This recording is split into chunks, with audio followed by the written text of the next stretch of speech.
अस्सलामुअलैकुम, welcome back to threads and needles. आज की इस वीडियो में मैं आपको एक बहुत ही प्यारा सा बॉक्स ट्राउज़र बनाना सिखाऊंगी। बिल्कुल जैसे ब्रांड के ट्राउज़र्स होते हैं सेम उसी तरीके से हम ये बॉक्स ट्राउज़र बनाएंगे। तो चलें स्टार्ट करते हैं। लेकिन उससे पहले अगर आपने अभी तक मेरे चैनल को सब्सक्राइब नहीं किया तो सब्सक्राइब भी कर लें और बेल आइकन को भी प्रेस कर लें ताकि आपको मेरी हर आने वाली वीडियो की नोटिफिकेशन सबसे पहले मिल सके। तो सबसे पहले जी मैंने कपड़े को फोल्ड करके यहाँ पे बिछाया हुआ है और कपड़े की जो ओपन वाली साइड है वो मैंने अपनी तरफ रखी हुई है और 2 लेयर्स में मैंने कपड़े को यहाँ पे बिछाया हुआ है। ये देखें इस तरीके से 2 लेयर्स में फ़ोल्ड करके कपड़े को मैंने प्रेस कर लिया है और यहाँ पे बिछा लिया है। अच्छा, कपड़े की जो ये कन्नी वाली साइड है ना, इसको हमने यूज़ नहीं करना। इसके लिए आपने क्या करना है, यहाँ पे 1/2 इंच के गैप पे आपने सीधे सीधे निशान लगा लेने हैं। ये देखें इस तरीके से स्केल रख के सीधे सीधे यहाँ पे निशान लगा लें 1/2 इंच के गैप से, क्योंकि ये साइड जो होती है ना वो ट्राउज़र में खिंचाव पैदा करती है, इसलिए हम इसको मेजरमेंट में इंक्लूड नहीं करेंगे। नीचे तक जहाँ तक भी आपने लेंथ रखनी है ना, आपने इसी तरीके से सीधे सीधे निशान लगा लेने हैं। उसके बाद ऊपर से अगर कपड़े में उरेब है तो आपने पहले उसको कट करके सीधा कर लेना है। तो मैंने कपड़े को पहले ही कट करके सीधा कर लिया है। उसके बाद हमने 2 इंच के गैप पे एक निशान लगाना है, जो कि मैं इलास्टिक डालने के लिए निशान लगा रही हूँ। थोड़ा सा आगे करके भी 2 इंच के गैप पे मैं निशान लगा लूँगी। अब एक स्केल की हेल्प से इस निशान को सीधा कर लूँगी। ये देखें, आगे तक इसी तरीके से इस लाइन को मैं सीधा कर लूँगी।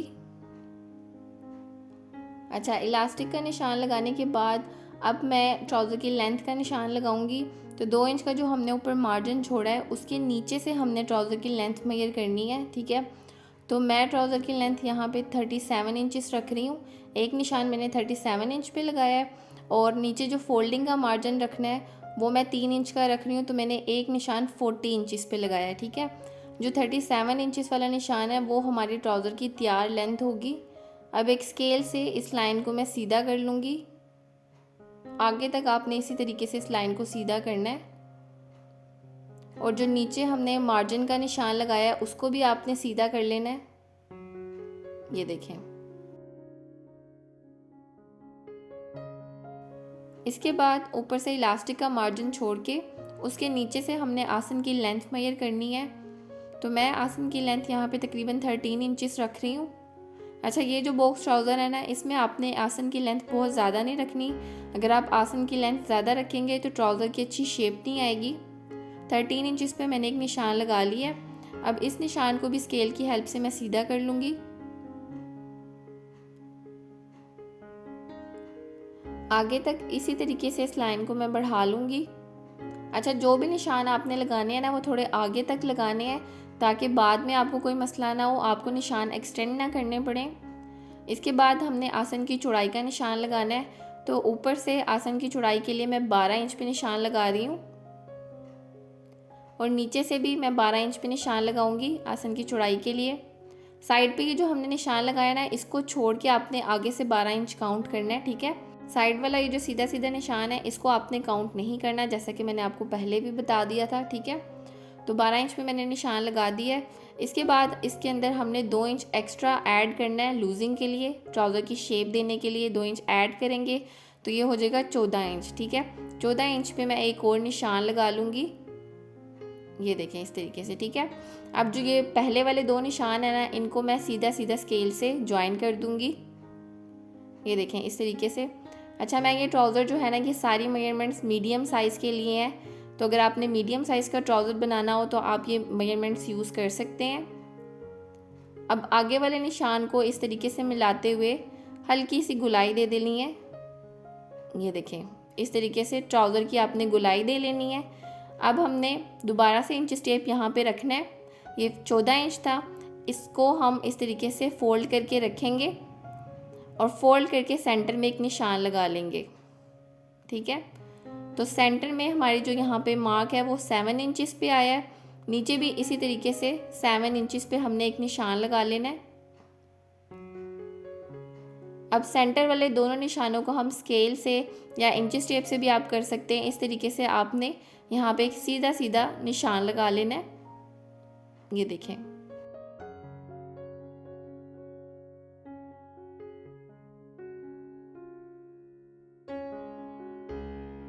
नीचे तक मैंने निशान लगा लिया है।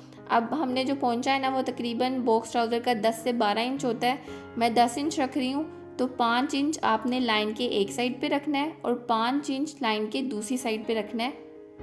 ये देखें, तो यहाँ तक कि हमारे ट्राउज़र की तैयार लेंथ है और नीचे ये एक्स्ट्रा हमारा फोल्डिंग का मार्जिन है। अब हमने ट्राउज़र की शेप देनी है, तो मैं ये लेग शेपर यूज़ कर रही हूँ। इसकी नोक वाली साइड को आपने आसन से मिला के रखना है और नीचे जो हमने पोंचे का निशान लगाया था उस निशान पे रख के अब हमने इसकी शेप ड्रॉ कर लेनी है। ये देखिए, इस तरीके से साथ साथ रख के आपने निशान नीचे तक लगा लेने हैं। और दूसरी साइड पे निशान लगाने के लिए आपने इसी स्केल को इस तरीके से घुमा के रखना है। यहाँ पे भी आपने सेम उसी तरीके से नोक को ऊपर की तरफ रखना है जो हमने निशान लगाया हुआ है, और नीचे जो हमने पोंचे का निशान लगाया था वहाँ पे रख के यहाँ पे भी आपने इसी तरीके से शेप ड्रॉ कर लेनी है। ये देखें, अब यहाँ पे जो नोक बन रही है ना, इस नोक को ख़त्म करने के लिए आपने स्केल को दोबारा से इस तरीके से घुमा के रखना है। और जो गुलाई वाली साइड है ना, यहाँ पे हम हल्का सा इस तरीके से इसको ड्रॉ कर लेंगे ताकि ये जो नोक है ना वो इसकी नोक ख़त्म हो जाए। इस तरीके से आपने इसको हल्का सा गुलाई में निशान लगा लेना है। ठीक है, अब हम ट्राउज़र की कटिंग स्टार्ट करते हैं। तो पहले मैं नीचे से कटिंग कर रही हूँ, ये देखें। अच्छा, इसके लिए आपने एक्स्ट्रा कोई भी मार्जिन नहीं छोड़ना। जो जो हमने निशान लगाए हुए हैं ना, सेम उसी निशानों के ऊपर आपने इसको कट करना है। सिलाई के लिए आपने कोई भी एक्स्ट्रा मार्जिन इसमें नहीं छोड़ना, क्योंकि ये फ्रंट के जो 2 पार्ट्स हैं ना ये हमारे छोटे होंगे और बैक वाले 2 पार्ट्स बड़े होंगे। उसी के अंदर हम सिलाई का सारा मार्जिन छोड़ेंगे। फ्रंट वाले पार्ट्स को आपने सारे निशानों के ऊपर रख के ही कट करना है। तो जब तक मैं इसकी कटिंग कर रही हूँ, अगर आपने अभी तक मेरे चैनल को सब्सक्राइब नहीं किया तो जल्दी से सब्सक्राइब कर लें। और साथ ही हमारा एक स्टिचिंग कोर्स भी चल रहा है, अगर आप स्टिचिंग सीखना चाहते हैं तो आप मेरे कोर्स को ज्वाइन कर सकते हैं।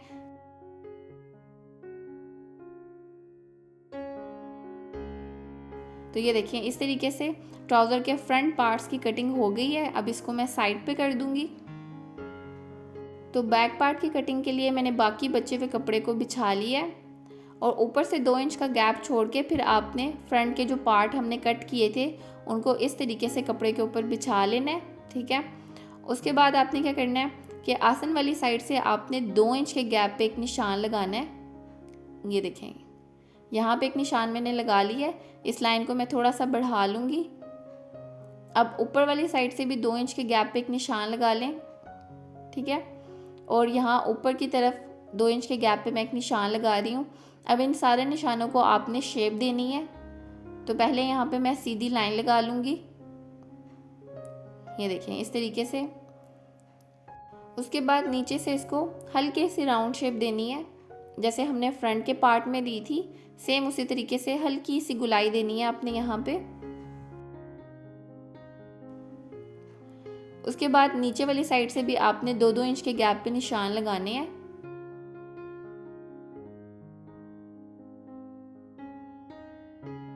ठीक है, तो बैक पार्ट में हमने 2-2 इंच की लूजिंग रखी है जो कि हमारे सिलाई का मार्जिन होगा।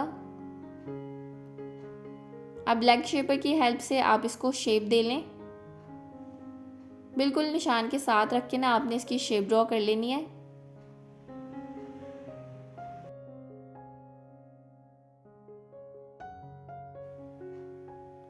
ठीक है, इस तरीके से निशान लगा लेने हैं हमने। और इस साइड पे आपने कोई भी एक्स्ट्रा मार्जिन नहीं छोड़ना, फ्रंट पार्ट के बिल्कुल साथ साथ रख के ही निशान लगाने हैं। नीचे से भी हमने बिल्कुल फ्रंट पार्ट के साथ रख के निशान लगा लेने हैं।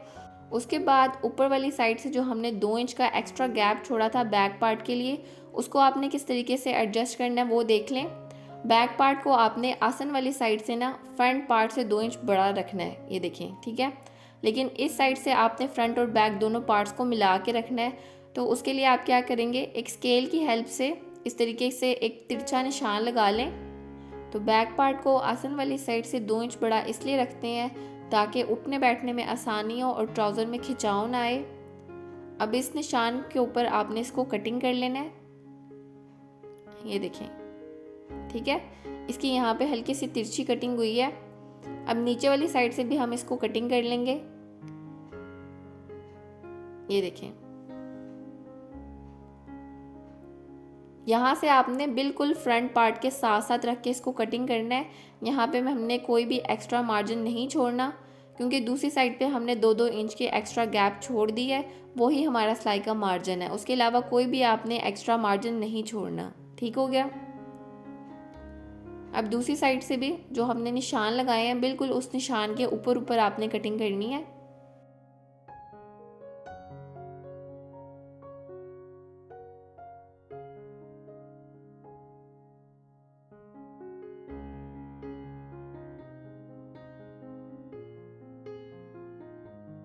तो ये देखें जी, यहाँ पे हमारी बॉक्स ट्राउज़र की कटिंग हो चुकी है। अब हम इसकी सिलाई शुरू करेंगे। तो सबसे पहले हमने आसन की सिलाई लगानी है। फ्रंट के जो 2 पार्ट्स हैं इनकी हमने आसन की सिलाई लगा के जोड़ लेने हैं, ठीक है। और इसी तरीके से बैक के भी दोनों पार्ट्स की आसन वाली सिलाई लगा लेनी है। तो ये सिलाई लगा के फिर मैं आपको आगे दिखाती हूँ।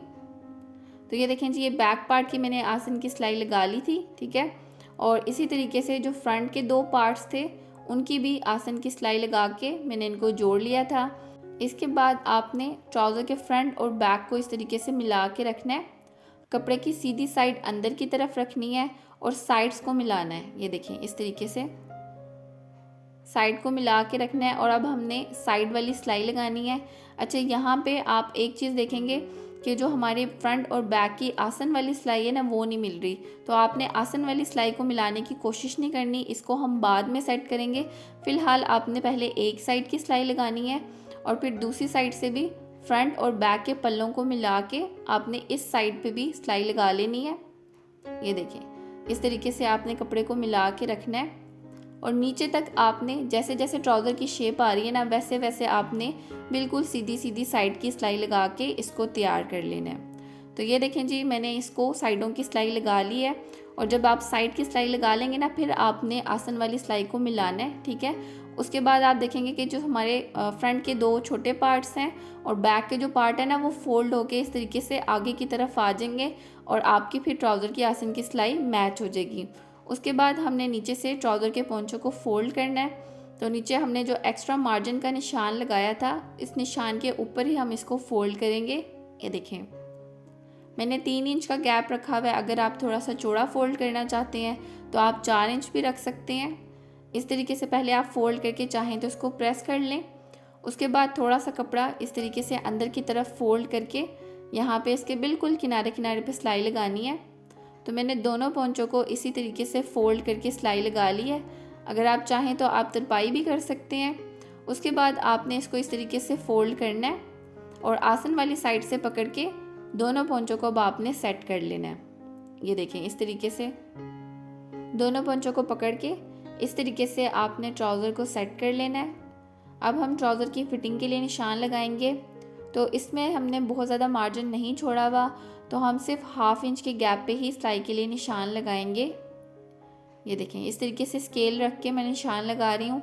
आप चाहें तो बिना स्केल के भी निशान लगा सकते हैं या डायरेक्ट सिलाई भी लगा सकते हैं, ठीक है।